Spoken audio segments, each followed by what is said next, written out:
Even kijken. Oh ja. Can I ask you to come a little in the middle and in front, also for the live stream? It's better that we are a little more close to each other because it's so spread. It's not nice for the panel, and people are taking some effort on the stage. So, yeah, not desperate enough, but I can smile and ask politely. Oh, very nice. Thank you very much. It's better. And even though there's enough space, and if you want to, yeah. Thank you very much. Ja, gaat mee in panel. Dat is goed.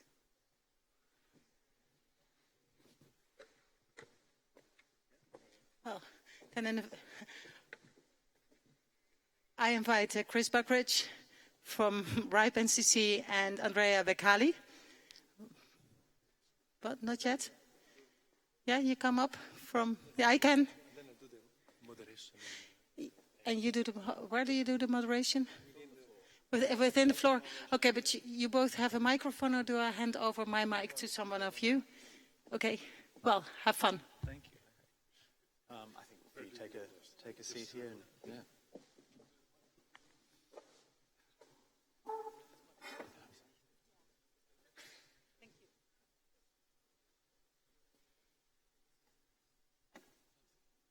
We'll start in just one second here. Sorry. There was a slide to go up on the screen here. Are we able to perhaps have that appear? There we go.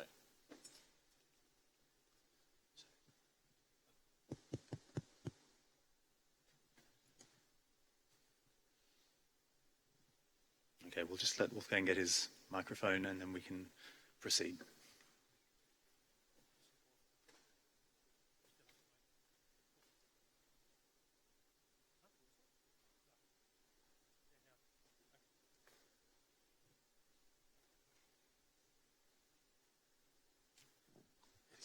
Maybe while we're waiting, it's useful to have a slight housekeeping point.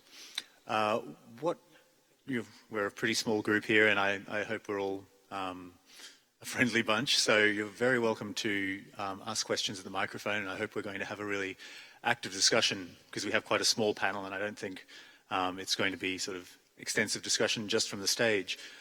But we're also trying something with Slido here, which allows you to ask questions online, and if there are questions that are asked and you see them on the site, you can upvote those so we can see if there are particular questions that people have a burning desire to see answered by the panel or discussed more openly. So, yeah, the link is there, and for those of you with handheld devices and cameras, hopefully the QR code will take you straight there and make it very straightforward. Just give Wolfgang 1 minute.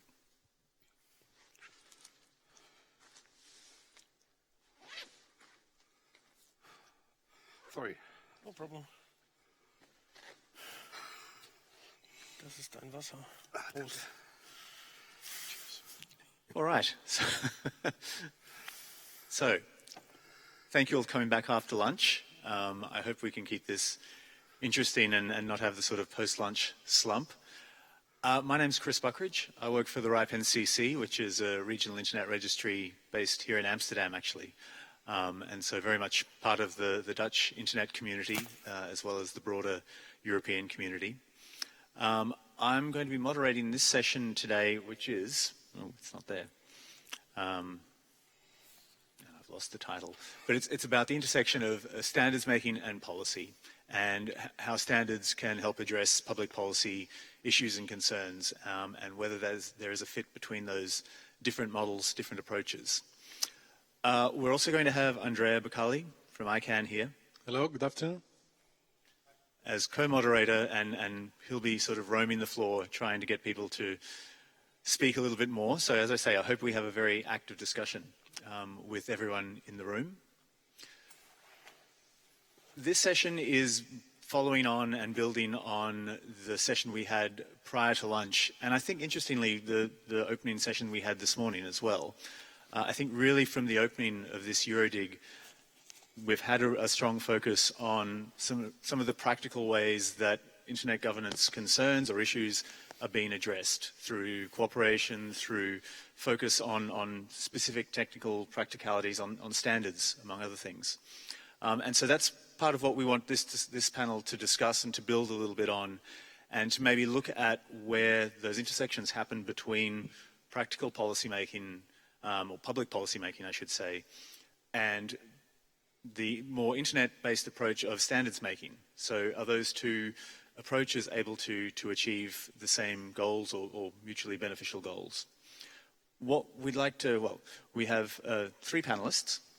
Wolfgang Kleinwachter on the end here, I think probably needs no introduction, but yeah, a very well-known figure on the European internet governance scene, and I think coming in here bringing a lot of his experience from the ICANN board, from his days as an academic, and from really the work he's done in founding EuroDIG and well, the global internet governance ecosystem. We have Peter Koch here from DINIC, and I think he's going to actually open this with a bit of a summary, a bit of some of the issues that we're going to talk about, and really set the scene a little bit more practically and specifically than I am. And my colleague here from Internet Platform Standard. I'm sorry, Gebron. Yeah, it's always difficult, I think, in Dutch. Gerben Kleinbalting. Okay, thank you. You're more than welcome. My apologies. Yeah, so to build a little bit more, as I say, on the work that is being done, particularly in the Dutch community, about standards making and how it can really address some of these concerns. So with that, let me throw to Peter, who I think will probably be able to open this discussion up a little bit more.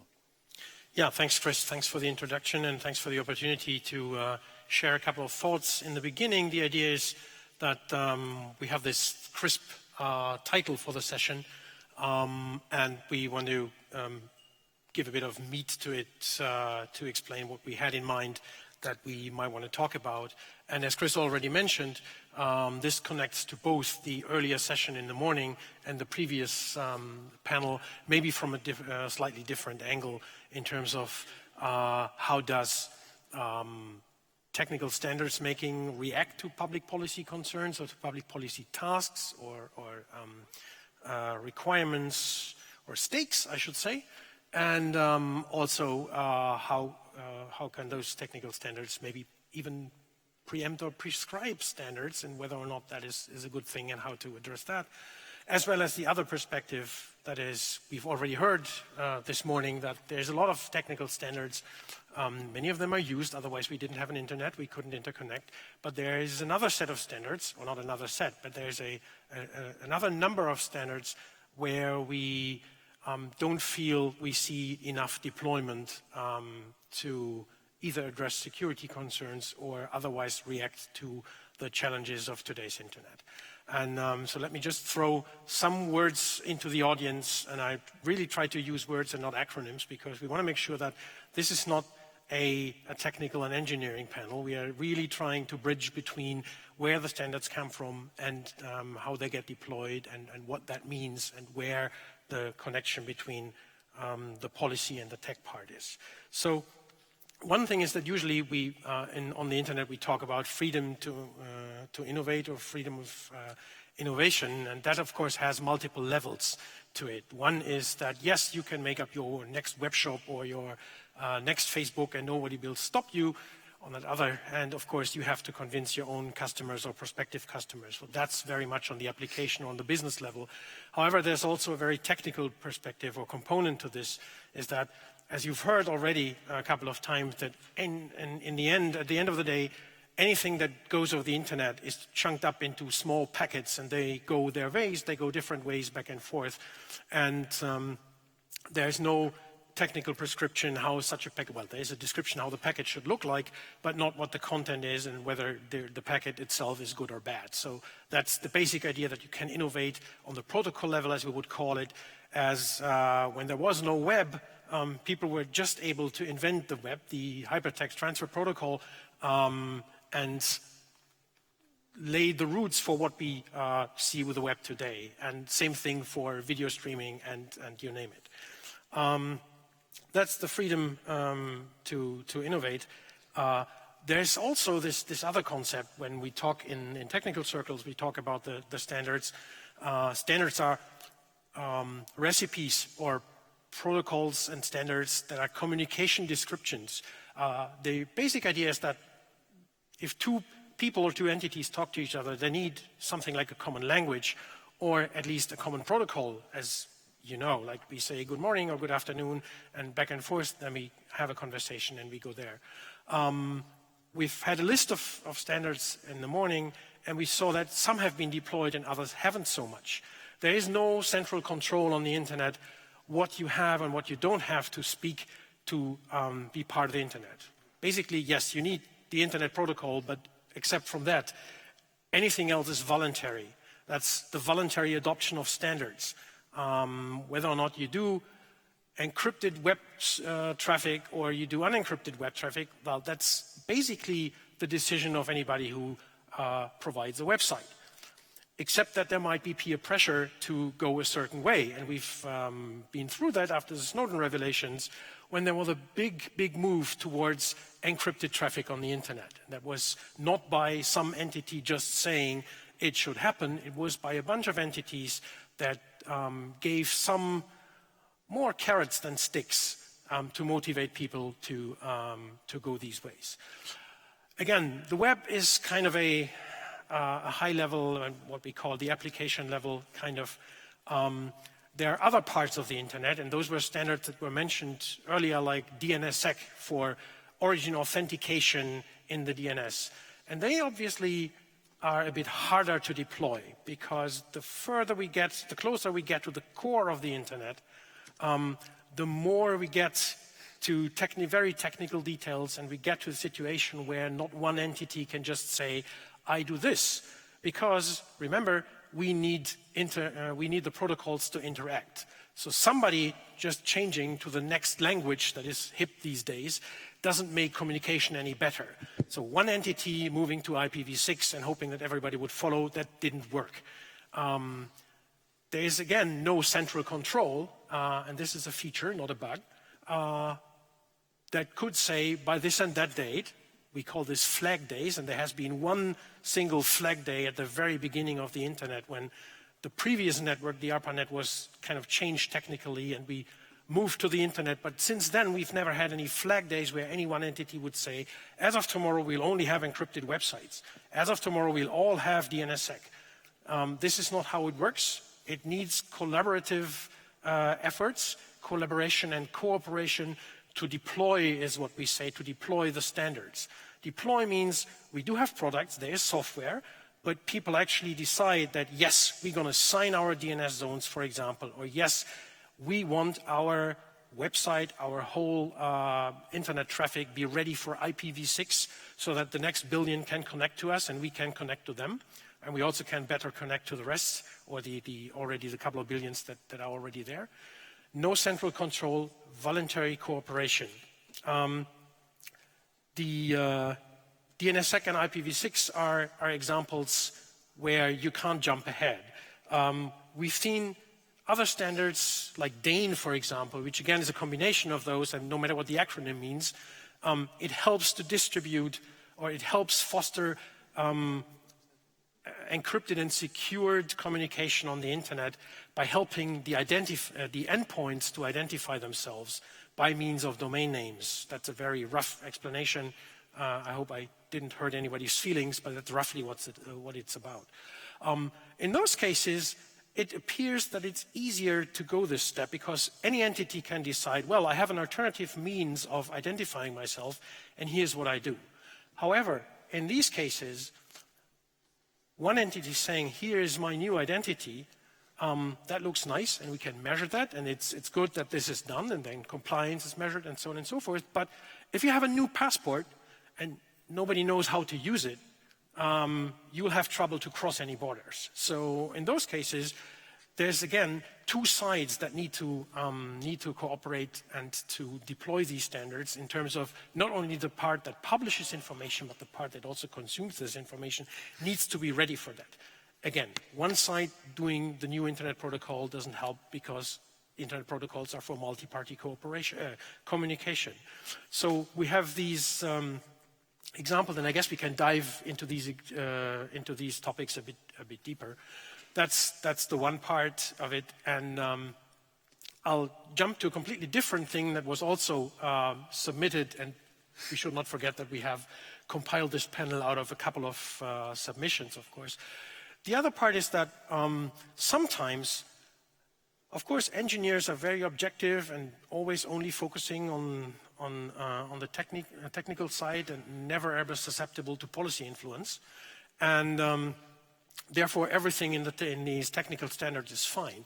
But imagine it wasn't, and somebody would say that, oh yeah, there should be something in this standard that would allow, say, interception of encrypted traffic. And we've had an example like that when the Internet Engineering Task Force standardized the next version of the so-called transport layer security, which is what, quote, quote, encrypts the website in transit, or other traffic, I should say.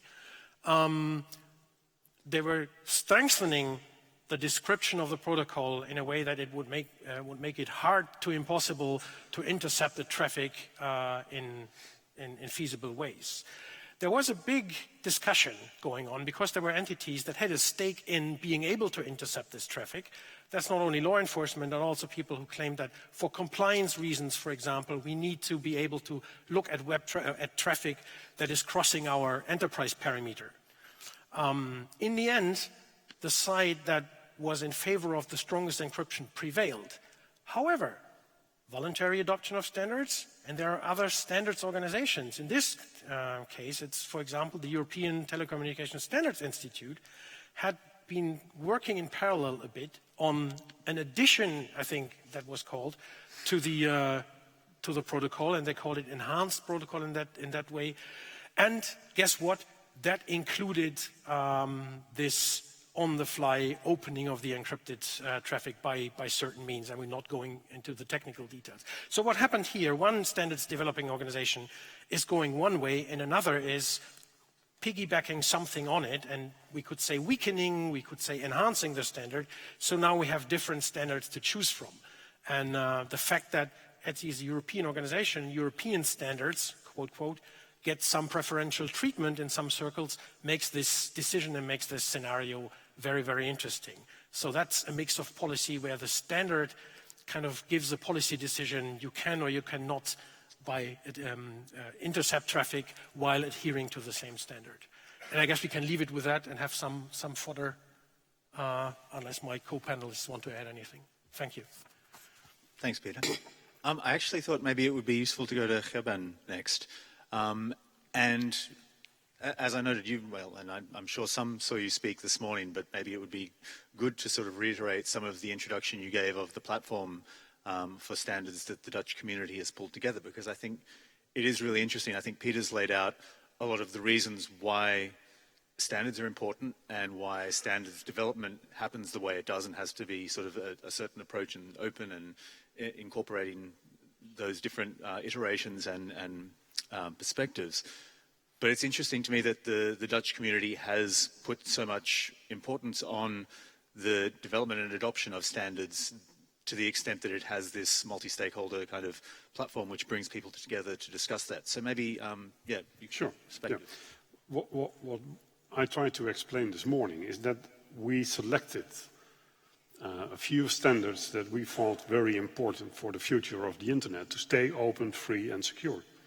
There are many more standards to choose from, and the good news may be that when I had a new job position back in 1994, there was a big chart in my brand new office that was dealing with internet standards, and there was a small sentence in really small print underneath, and so I was moving towards the chart and I noted the good thing about standards is that there are so many of them.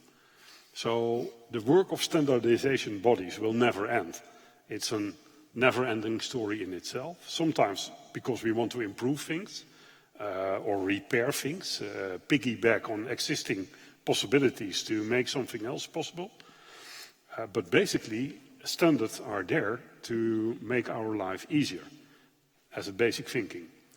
The problem is not all of them are open. And when a standard is not open, It may help you to facilitate communications or using software or hardware or whatever. But as long as you don't know what is going on behind it, you may have the problem of vendor lock-in or control over what you are doing. And that's not the kind of standard we would like to promote. So we sat together in 2014 and we said, if we really want to have an open, free and secure internet, we have to worry about a number of things. But one of those things is the way people are able to implement standards and the number of people that is actually doing it. So our approach then was that the easiest thing we could do was start measuring how organizations in the Netherlands apply those standards and try to find reasons behind why they did not implement a specific standard. So we were not there as the standards police trying to focus on who does it and who doesn't, and then starting with fines or with sanctions. We were there to listen to organizations. Why did you not yet implement DNSSEC? Is there a reason why it is difficult or expensive or contradictory to what you believe in as an organization? And we fully realize that implementing standards is not the only way forward. It is not the happy open internet when you only adhere to these modern standards. You have to do much more. You have to make sure that governance is in place in a good way, that you have education available and access, that there are no issues of further consolidation and vendor lock-in. But that's partially outside the scope of our Dutch Internet Standards platform. We focus on a limited number of standards. We are listening to the broader community to hear if additional standards should be added to that list. And we try to help people who want to implement the standard. But we really also try to listen to people that tell us that we have chosen something wrongly, or that it is way too difficult to do, for example, DANE, or that DMARC in itself might be okay, but that the policy and the reporting and monitoring, well, that's a lot of work. We try to listen to those people and try to find ways to communicate that. As a small addition to what I mentioned this morning. Just quickly to respond particularly to that last part, because I think it's interesting to me. So the platform is about the adoption of standards. It's about encouraging adoption.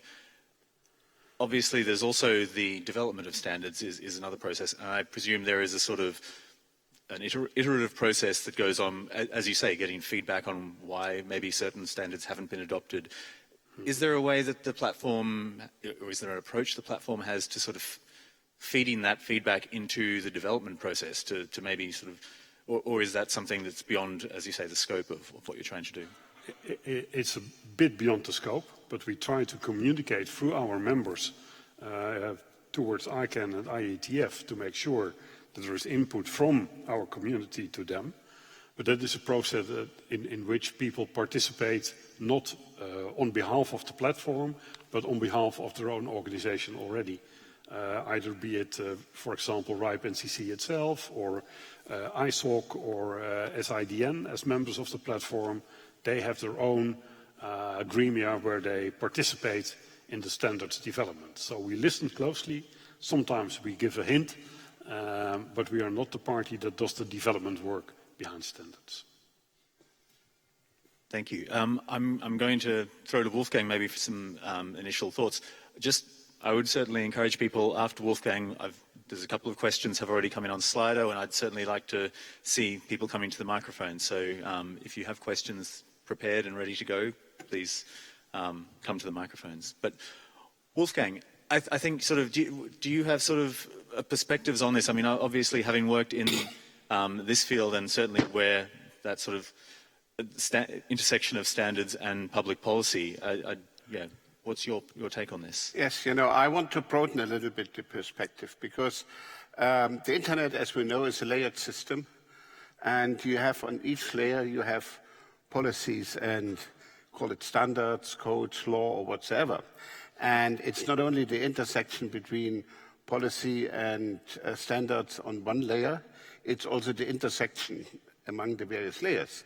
I think when 20 years ago, meanwhile already 20 years ago, Larry Lessig published his famous book, he was quoted always, with this one sentence, a shortened version, which said, "Code is law." So this shocked the lawmakers because, the lawmakers normally for hundreds of years were in the position to make law. For instance, also for technical innovation, when telecommunication, broadcasting developed. The first thing was a broadcasting law, which then defined the space for the code makers. So, but the internet turned this around. Now the code makers are creating the space which has then to be filled by the lawmakers. So suddenly you saw a certain competition between traditional law for public policy issued, it's public policy, it's not policy for a certain technology, and the code. And I think this has added a dimension to the traditional discussion you have on one layer, because you're operating on the more technical layer and then on the public policy layer, and this is now intermingled and makes the whole thing rather complex and also difficult. And even if you remain on one layer, Peter has made this rather clear, with the discussion between ETSI, which is more governmental organization, and said, okay, here the code makers have to follow what the lawmakers want. And in the IETF, where the code makers said, okay, we have our own value system, our own idea, and then, the lawmakers should make the law on base of the code we have. And insofar, we have a situation, and this is not settled up today, a permanent battle between code makers and lawmakers. And this is bad, because, this arm twisting, so who has the final say, is not helpful, neither for the network, nor for the users, nor for the other stakeholders. The way forward would be enhanced cooperation among all stakeholders. So that means to sit on one table. But the problem here is that certainly lawmakers have a limited understanding of the technical issues. That means they have to trust the technical community. So it's also a question of trust, and vice versa, because the technical community, is very often not aware about the political implications of certain codes or standards they make. And with standards, it's indeed, in the information age, a fundamental thing, because with a certain standard, you can enable certain activities, or you can disable certain activities. I think nobody wants to enable criminal activities by introducing a certain standard. So, insofar, there is no way out from the pressure that the policymakers and the lawmakers are working hand in hand and come together. As I said, the sad thing at the moment is that we have the silos and only really little communication. And my understanding of the call for a multi-stakeholder approach to this is primarily also a call to enhance the cooperation between the technical communities and the policy communities based on trust and mutual understanding. This is difficult because they have different priorities, different values, and also vielleicht different ideas about how to organize the world. But there is no way out. And they have to come together, and this is a complex challenge, and I think this is also the great benefit of meetings like this, like EuroDIG, because while normally people in the IETF are sitting in their silo and people in the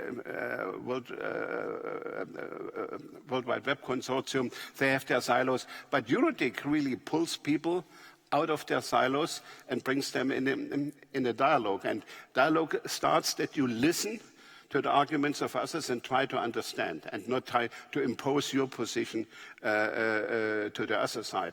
And this is, I think, a key question for the 2020s, for the next year. We will get much more with the Internet of Things and with artificial intelligence, much more technical devices based on standards which have far-reaching political implications. And if you have no understanding among the various groups, so you could end up in a digital disaster. Nobody wants to have this. The only way to avoid this is to come together and to have a dialogue. There's no silver bullet. I think it's interesting to me to hear you use the word and the concept of trust so much. And I think trust is a concept that has become really central or used very much in internet governance recently. I think it was part of the theme to last year's IGF, actually. And it's something we hear sort of in the RAR context as well, trust sort of between members and stakeholders. I think, well, what I'm interested to hear from you is, in the lack of that trust between, say, public policymakers in the internet community, technical community approach, or the technical community lack of trust in public policy making approach, do you see specific characteristics that are impediments to that trust, or do you see strategies that would help build the trust across those silos that you're identifying? I take only two examples of where policymakers really ignored the advice from the technical community, which undermines trust. First thing is Germany. We have a law, which it's in Germany called the Facebook law, because, broad part of the public are frustrated with some rough comments, terrorist information or whatsoever, which comes via Facebook. And the German policymaker said, okay, we give an obligation to Facebook to clean this and to avoid bad content. But, it's nearly impossible to define what is bad content. We have legal content, illegal content, but harmful content is not illegal. So that means who makes the decision what is really illegal? Normally, it should be done by a neutral third party, by a court. But if the government, the policymakers delegate this to the corporation, and then the corporation uses an algorithm, then, that's a totally misunderstanding of, because then you delegate a public policy issue to poorly code without any real communication, how to build this.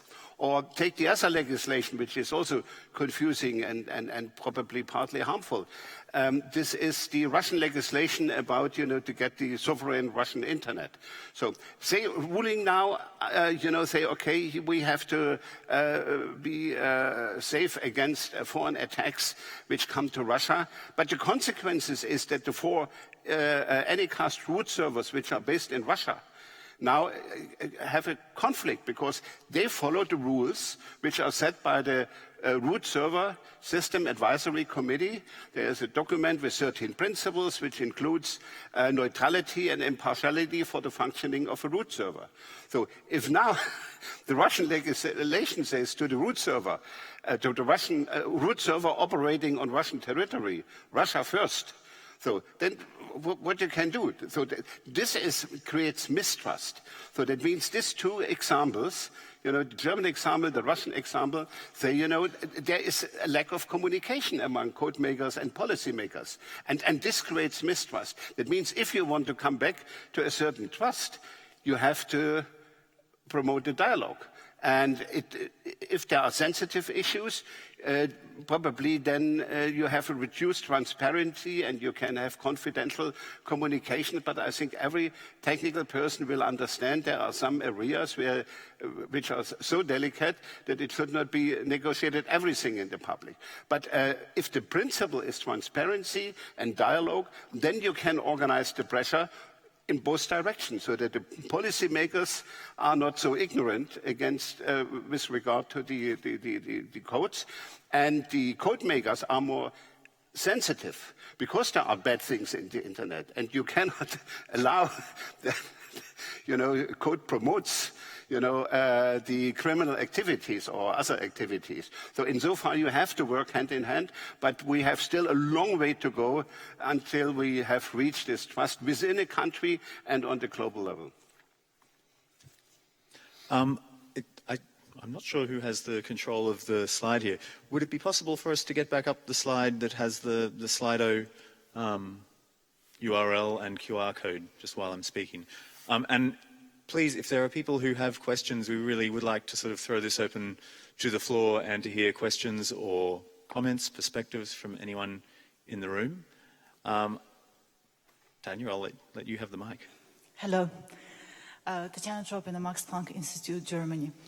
I would like to ask Wolfgang because, well, first of all, thank you very much for this example of the German law on the internet enforcement. But I want to ask you how, in your opinion, trust can fix this. Because I think that there is a terrible misunderstanding on how internet content can and should be regulated because of the vague definition of harmful content. And I think the application of the algorithms is not, the biggest issue here, because the biggest issue here is the human rights and safeguards and basically the absence of truly defined borders of illegal and acceptable. And this case when they removed some satire and mockery from Twitter and all these. So I'm just wondering how actually trust can help here if the ground for this law is very wrong per se and technical issues are just coming on the top. Did you understand my question? I know that maybe I wasn't that clear, but I just want to hear about the clear ways, how trust can help and not only, the general concept of trust, because I think that the problem is there, but I just don't see how trust can fix it.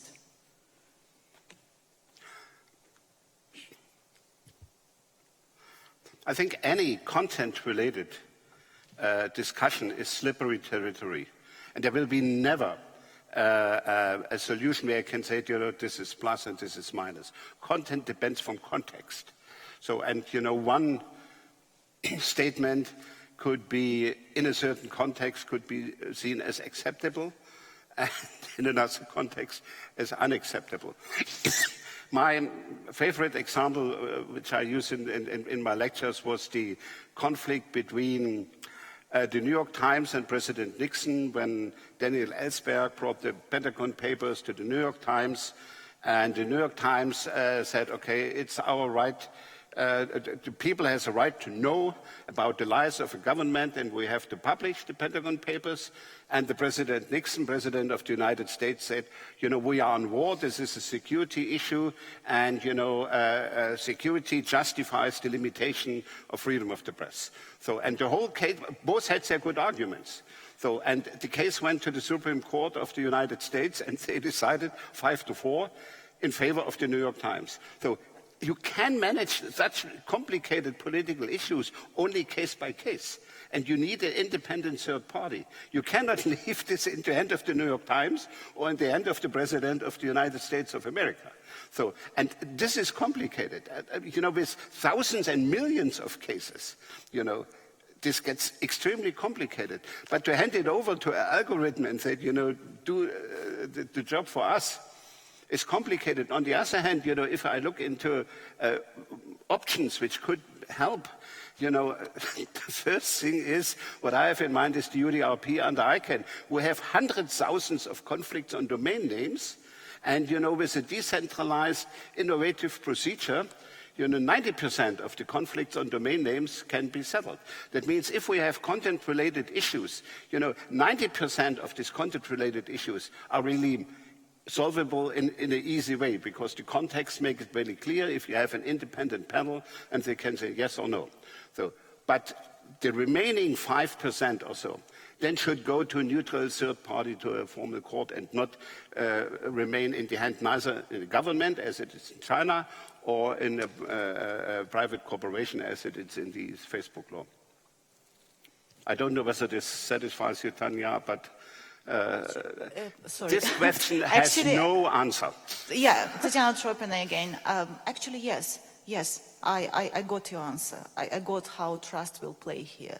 Yeah, thank you. I'm just, since I asked for questions via Slido, I'm just going to throw to, and we actually have two questions which I'm going to throw both of them at you at the same time, because I think they sort of work quite nicely together.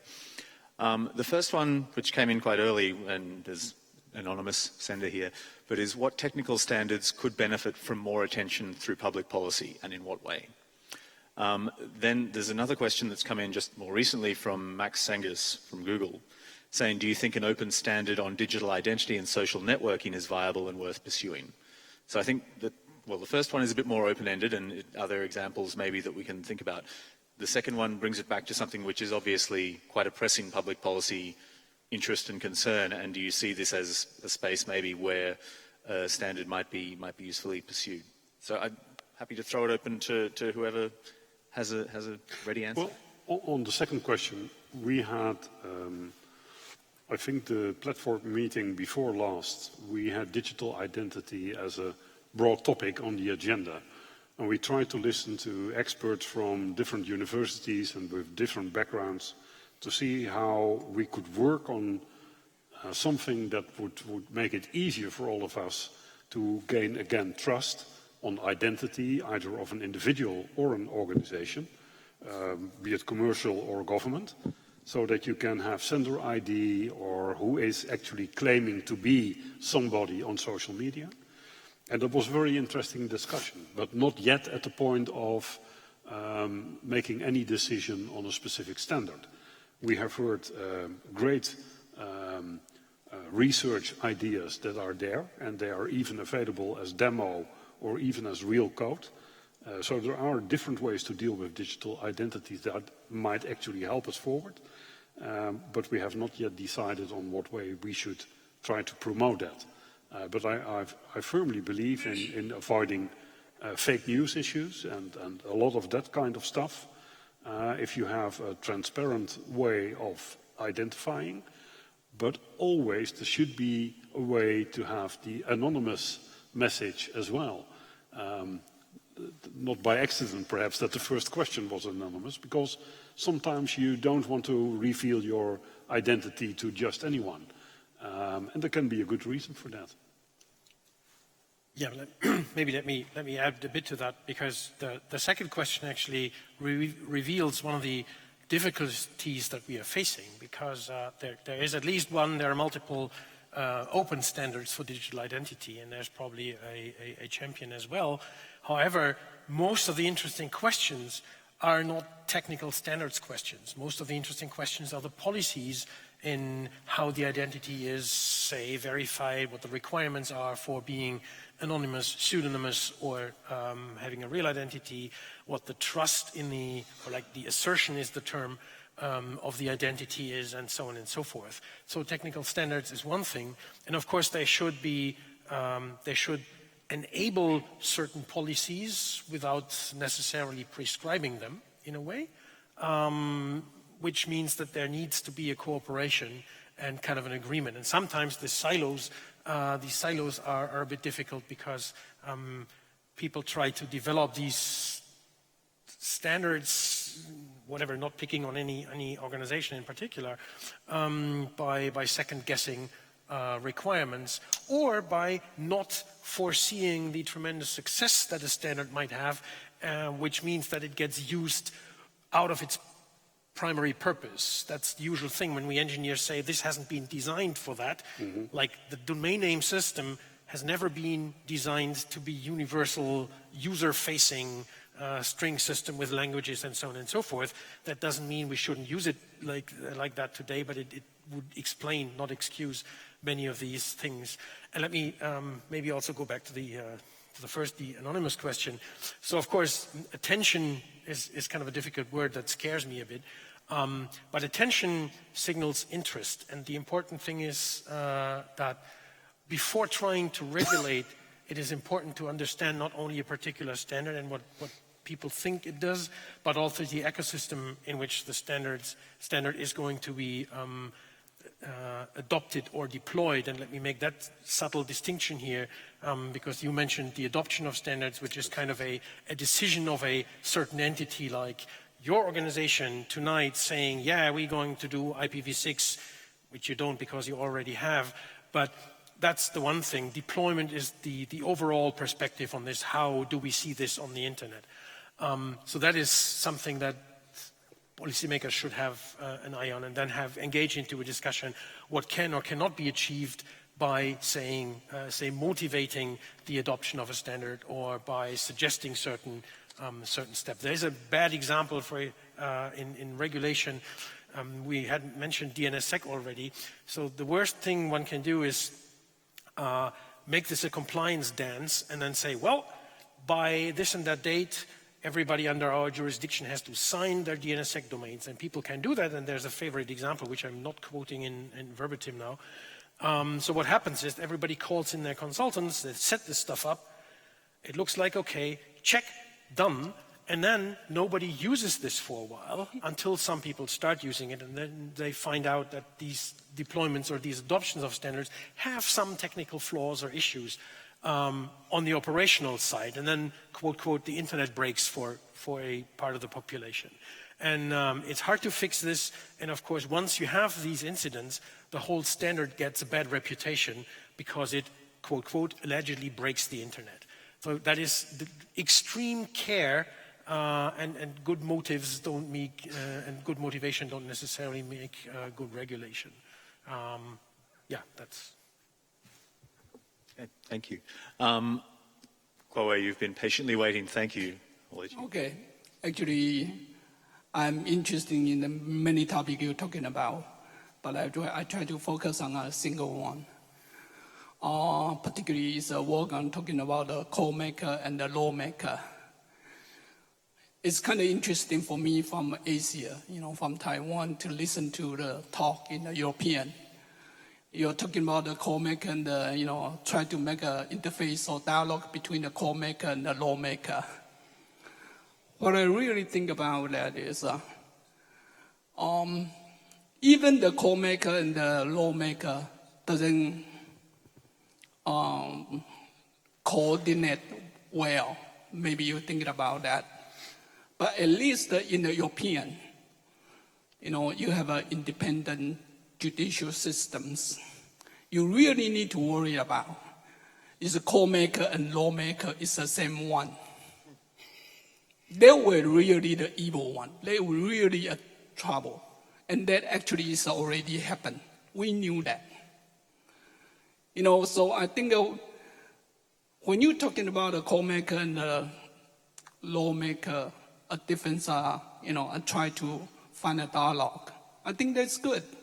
But at least you have to recognize that the technical people also live in the society. Even, for example, like IT engineer, they live in the society. They know what is a society happen. But the really trouble we going to face is what about that in one country or some country, the code maker and lawmaker is the same one. Then that is a really dictatorships that really make the trouble for everyone.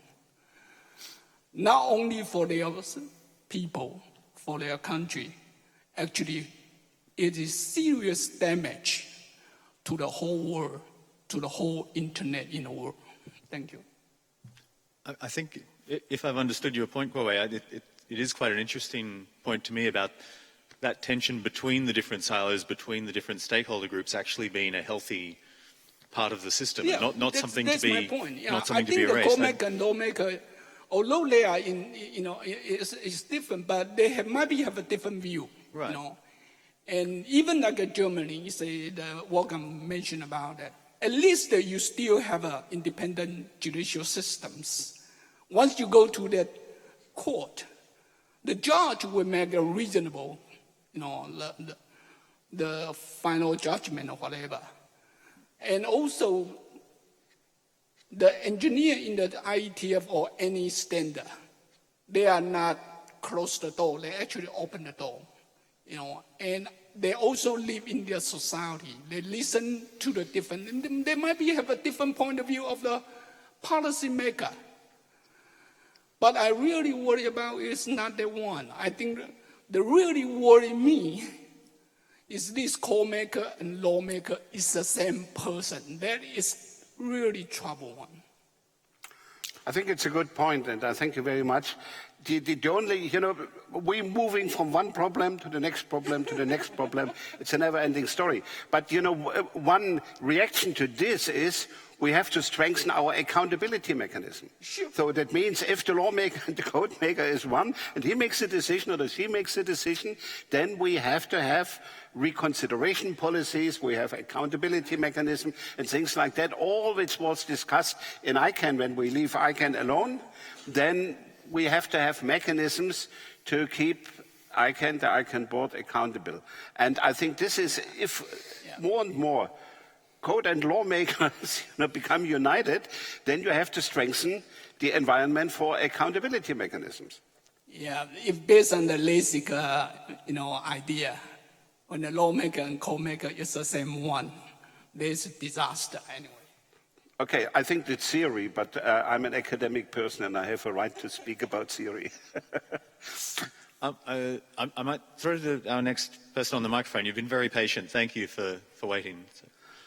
Thank you for this opportunity that I can state the question from the audience. My name is Bisera Zankova. I come from Bulgaria and I represent a civil society organization, Media 21 Foundation. And currently with colleagues from other 14 European countries, my organization is involved in a European Horizon 2020 project on social media and convergence. And one of the themes we are working on is the theme of standardization. And we explored these issues in Bulgaria, and we found a lot of interesting topics. And also my opinion is that this area is probably neglected and underexplored. So I have to put my questions like this. First of all, what is the opinion of respected colleagues on the panel about the pre-standardization procedures? And what is the role of these pre-standardization procedures? Bridging science with genuine standardization activities, probably, but how do they see their role? And second to this, in my view, we speak a lot about technical standards concerning the internet. And for instance, this project tries to apply a more multidisciplinary approach because the project is related to social media and convergence. So we try somehow to see also this, not only the technical aspects, but also to examine the social, the economic, the legal and political aspects of this process. And when we are ready, we'll present our results. But my question is, what is the role of these projects and how do colleagues here see their impact generally on the standardization processes and especially on European standardization activities? Thank you. I might throw it to the panel. Well, more or less by accident, we had a steering committee meeting a few weeks ago on what we call the Secure Email Coalition. And there we have participants from web shops, society, the branch organization, the Dutch banks, the Dutch Direct Marketing Association. So people that really are in the ecosystem using email, but also social media for daily transactions. So part of their core business has to do with how do I interact with my customer. And they see the tendency that it shifts from a direct order on a web shop or an email that is sent for ordering goods to using social media. And they start worrying about what kind of standards are applicable in social media and how can we make sure that they are trustworthy, that they are secure, that they are open, that we don't have a vendor lock-in of a specific type of company that is behind the social media. So it was raised more or less as a generic issue. And I would be really looking forward to see some results of your project, to see what we can learn from that. but we don't have yet an answer. We are at the beginning of looking into what should we do, what can we do. Yeah, maybe to add, I'm not familiar with that project. Sounds very interesting, so I'd really like to learn more about that. Getting some of the keywords here, when you mentioned pre-standardization efforts, there's one important observation, of course, that standards don't appear out of the blue, hopefully, but are themselves mostly a cooperative effort of sometimes even competing vendors or competing entities. However, in today's world, we observe interesting phenomena when it comes to deployment or even standardization. We have entities that have a bigger power, of course, not only by being able to send more participants, engineers, developers, coders, whatever, to standards organizations, but also by being able to, at a snip of a finger, being able to deploy part of a newly developed standards to their population. The population includes both hardware and the people behind that. So that usually gives you an extraordinary weight in being able to prove that certain things work one way or another, do or do not do harm to the rest of the internet, and so on and so forth. That's definitely an aspect to talk or to think about. The other part, because societal aspects and so on and so forth were mentioned, I'm not sure I got this right, so at the risk of responding to the side of the question, at least in the IETF, which I don't speak for but have some exposure to, there's an increased awareness, at least, for human rights aspects of protocol development, and there's even an effort in the Internet Research Task Force to review newly developed standards, or, to be honest, few standards are newly developed. Most of the standardization work today is maintaining and enhancing existing standards, but still, in terms of means of central control, encryption as vehicles for defending or enabling human rights as freedom of expression, right to privacy, and so on and so forth.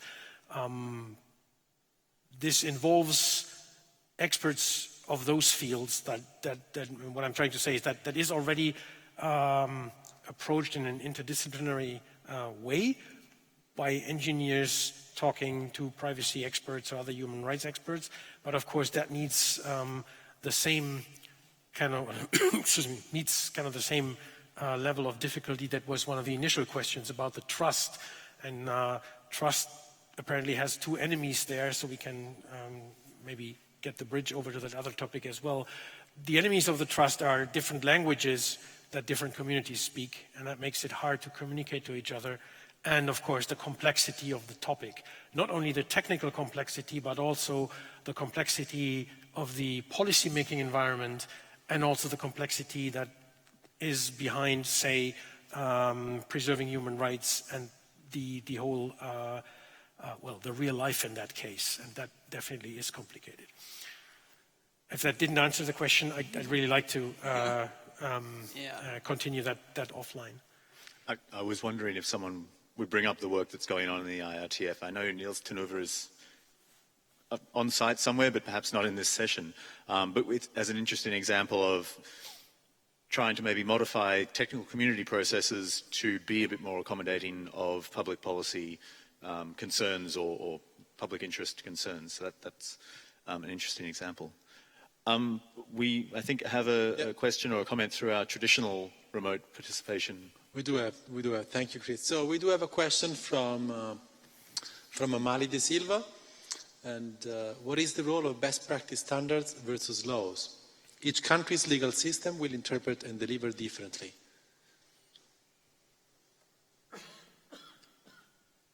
If it's not clear enough, I have a question. Sorry, not bad. Yeah, perhaps. Did we get best practice versus laws? Was that the question? Best practices standards versus laws.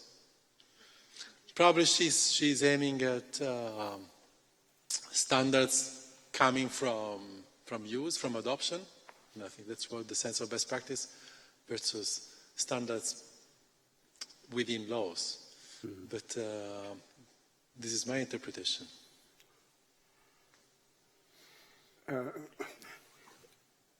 It's rather simple, you know. A law is adopted by a parliament and it's legally binding legislation. Best practices like code or RFCs in the IETF, voluntary standards and the binding power comes from the general respect of the community. That means if everybody follows the standard, so there is no need to make it legally binding because it's your own interest. So that means it's, and so that's also my understanding from best practice, because if you see this works in one country, and so this is good practice there. By the way, I prefer good practice and not best practice, because best practice means it's just one model, the best one. But you know, you have good practices and you can be inspired by a number of good practices and then to find your own solution for it. It's not legally binding, but it's like a guideline, which is helpful and sometimes can be more powerful than a law, because very often laws are also ignored or are irrelevant or just remain on paper and nobody is following as long as it doesn't come to a concrete case that you violate the law and get a conflict with the court. So, but best practice is an extremely helpful instrument or good practice in the internet world where you have such a flexibility, because law also is aimed to bring stability to a process. And sometimes legislation reduces the flexibility for innovation, and that's why we speak about, you know, innovation without permission. So that means you have not to go to a place and to get permission to innovate something. So this would have been regulated in a law. And so far, laws are good, legislation is needed, but it's just one element in the much broader picture where you have a lot of voluntary codes, guidelines, and flexible elements like good or best practice. And I guess there's maybe also a bit of a spectrum in terms of, say, ITU recommendations falling somewhere between those two.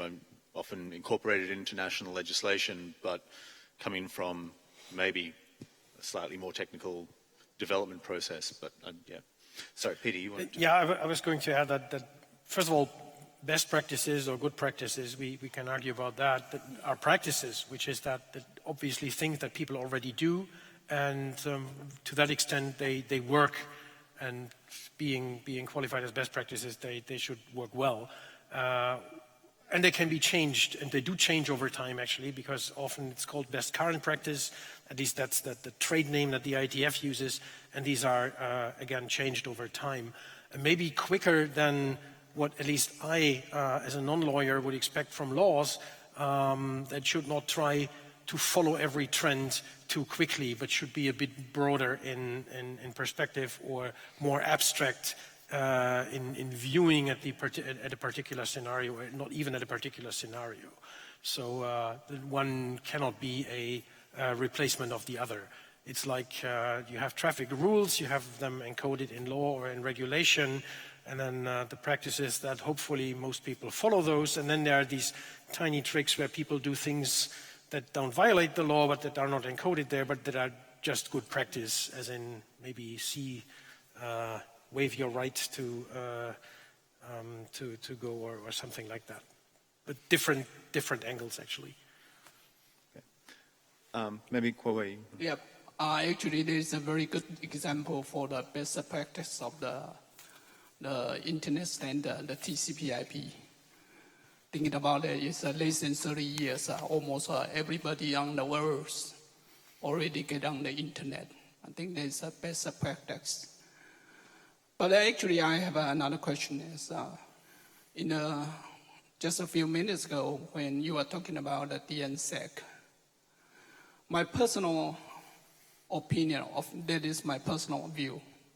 I think DNSSEC is just too late. You know, if we just keep pushing the DNSSEC, doesn't help. You know, and that is a waste of resources. This is my personal view. Even I was an ICANN board before I promoted DNSSEC. But to be honest, as a technical, I think DNSSEC just too late. It's very difficult to accomplish the original purpose. And the question is... Is there a response to any of that? Maybe we can... What is your proposal? Do you have DNSSEC++? No, I think the technical people know that the DNSSEC consume a lot of resources, but the original purpose of trying to put the certifier for the domain name, it doesn't help anymore, because the internet environment is more complexity than what we think about. And if you compare domain name and IP address, might be RPKI is possible to be success because RPKI is introduced much earlier. Well, before the trouble happened, we began to working on that. And RPKI tried to prevent the people hacking IP address. And that might be can help. But DNSSEC, to be honest, I think here is the technical people, that, just too late. So possibly if I can take it to a meta level here, or a bit more generic level, the question I think that stems from that for me is when there is a public interest in having something, some security, some aspect of the internet secured, and there is a failure, let's call it that, on the part of the technical standards making community to create a standard that is adopted. And also to call off. And to use, then what is the next step? Like if public interest, public policymakers have a clear interest in this, the technical community hasn't come through with the goods, what's the next step? What happens then?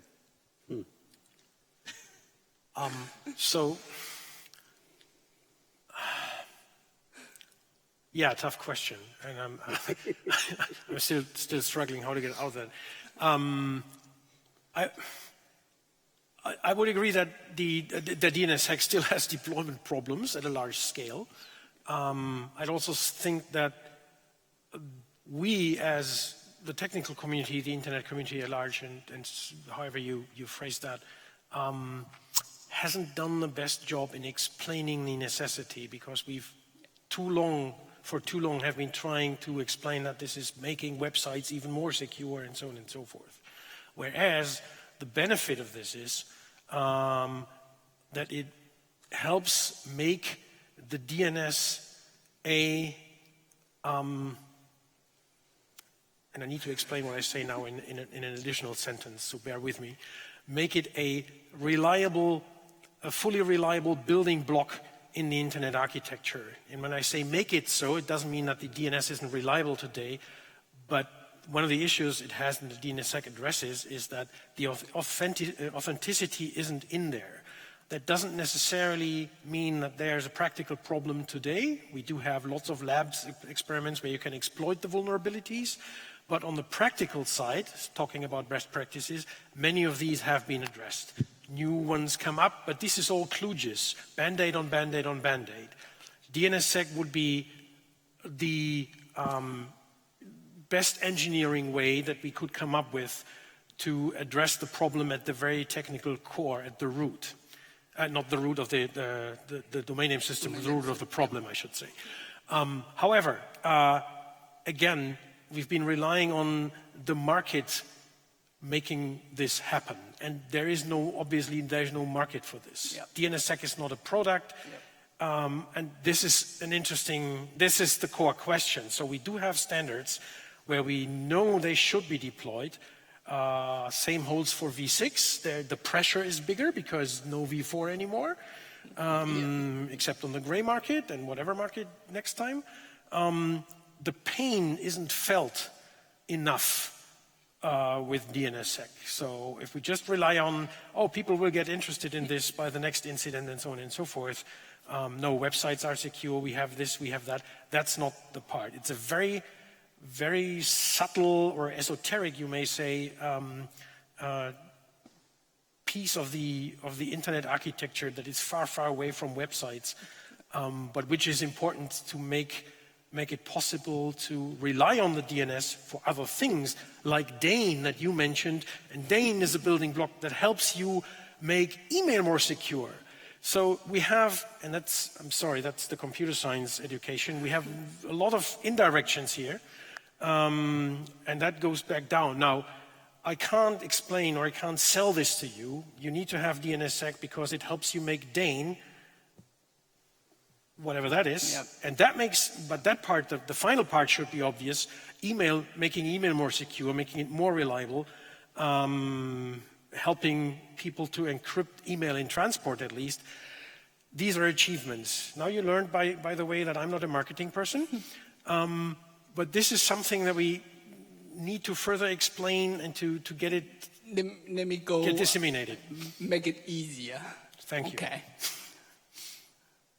Because the DNSSEC, no matter from IETF or from the ICANN, now the question is, do you expecting the government put the policy to asking, the industry or the community center to install the DNSSEC? This is the difficult problem right now.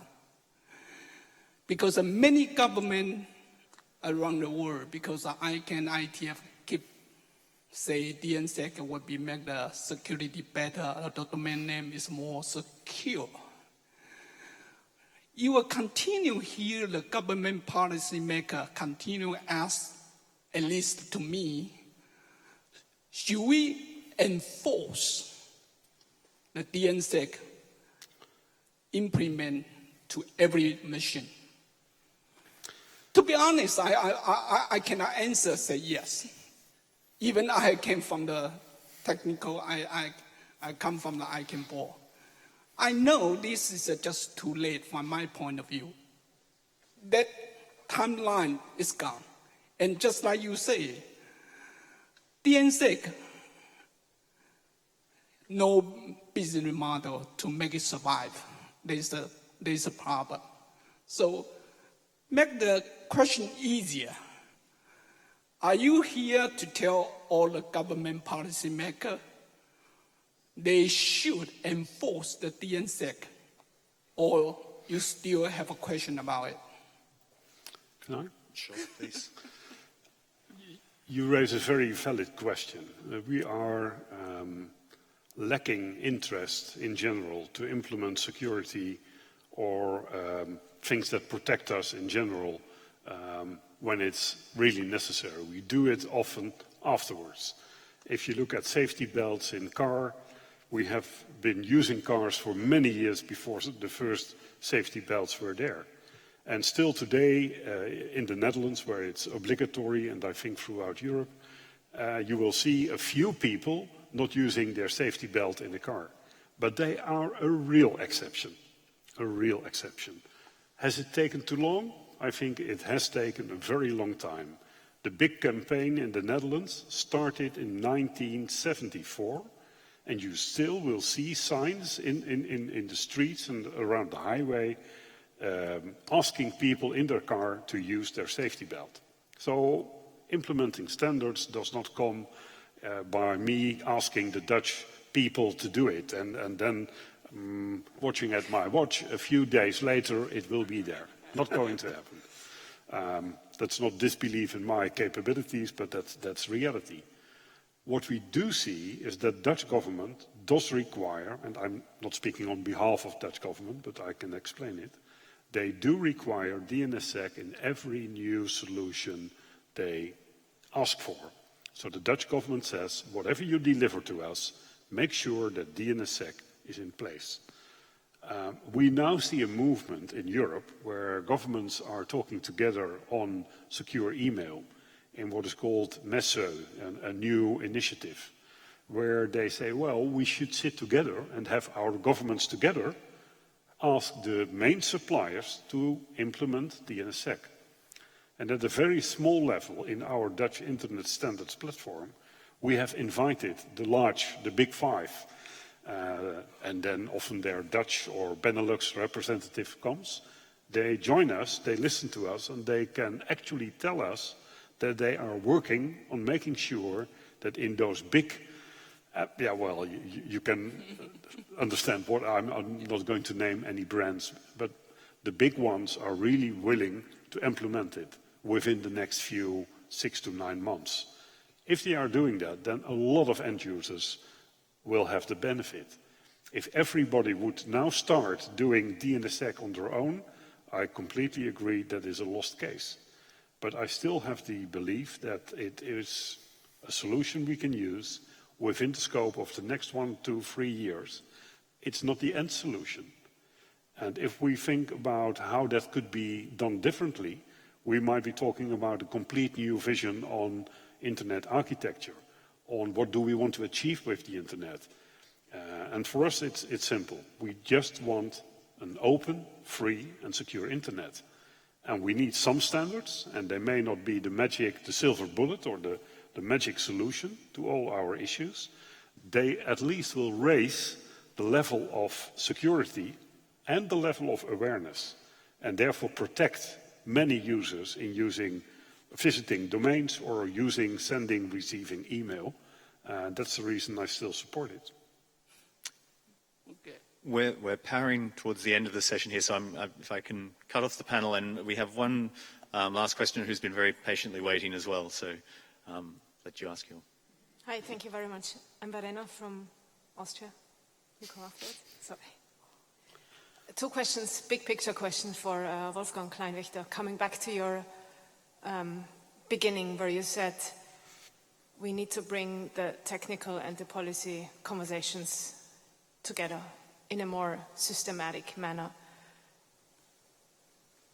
How do you evaluate the EU's performance on this over the last 30 years after the Maastricht Treaty?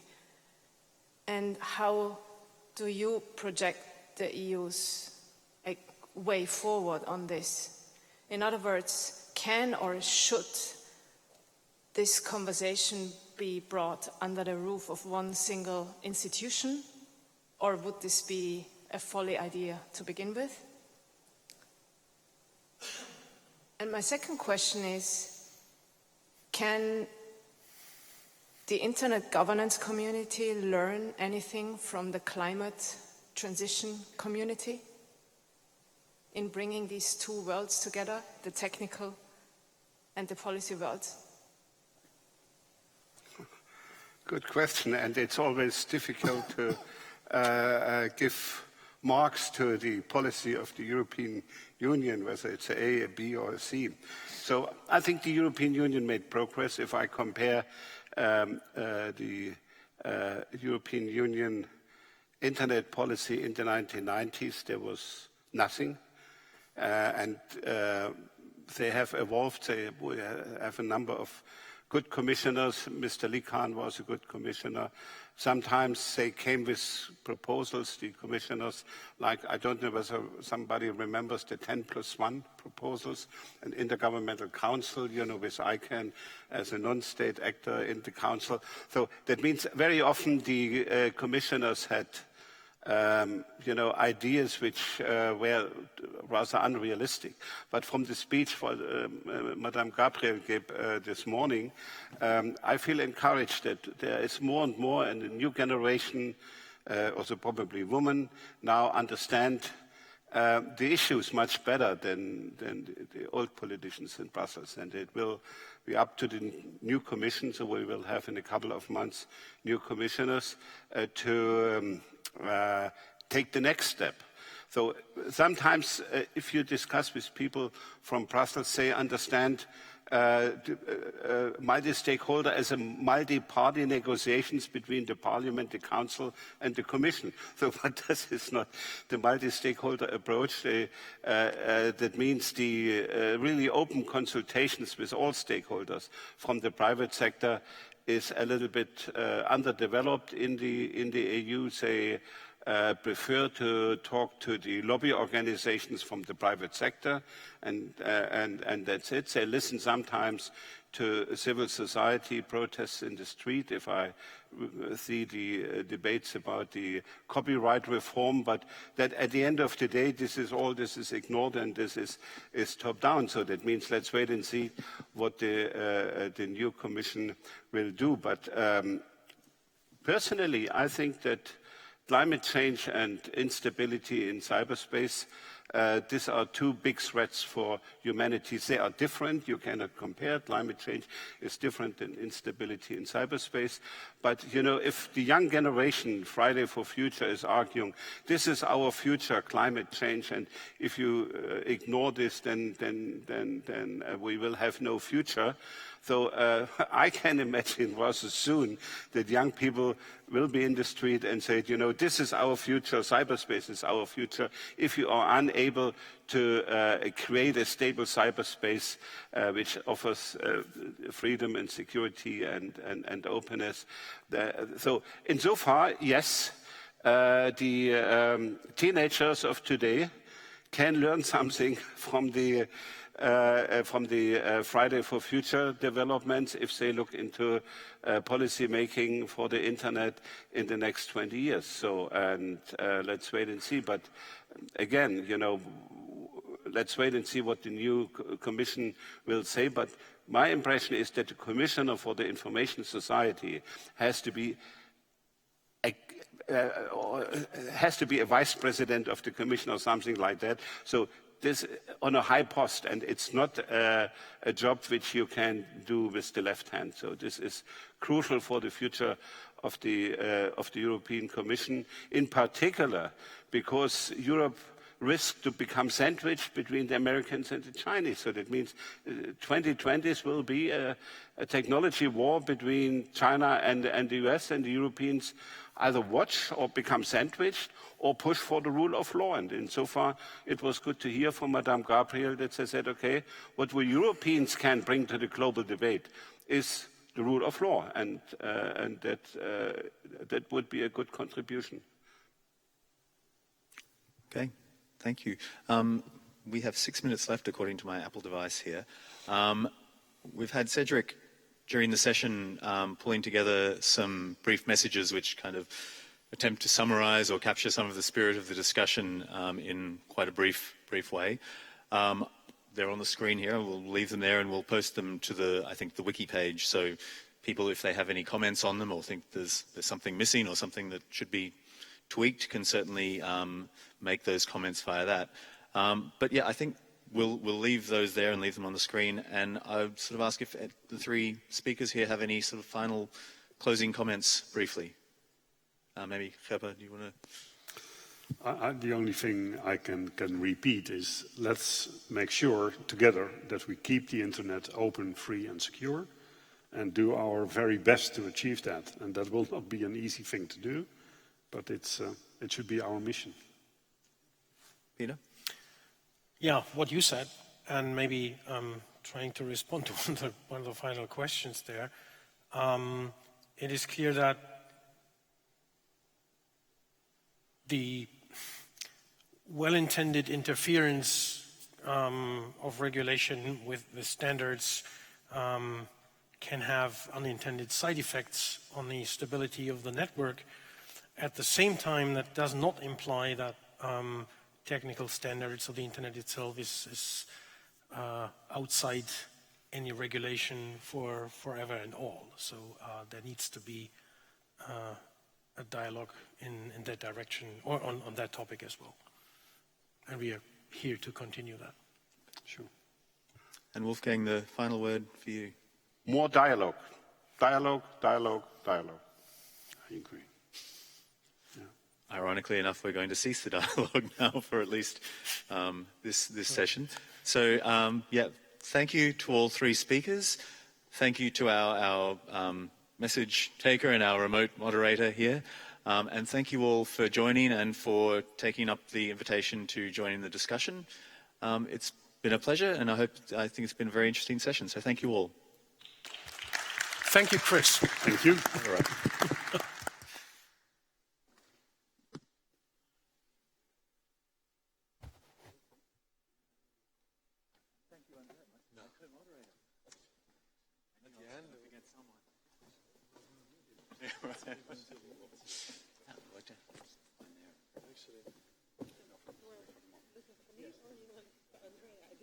Just then? No, I was...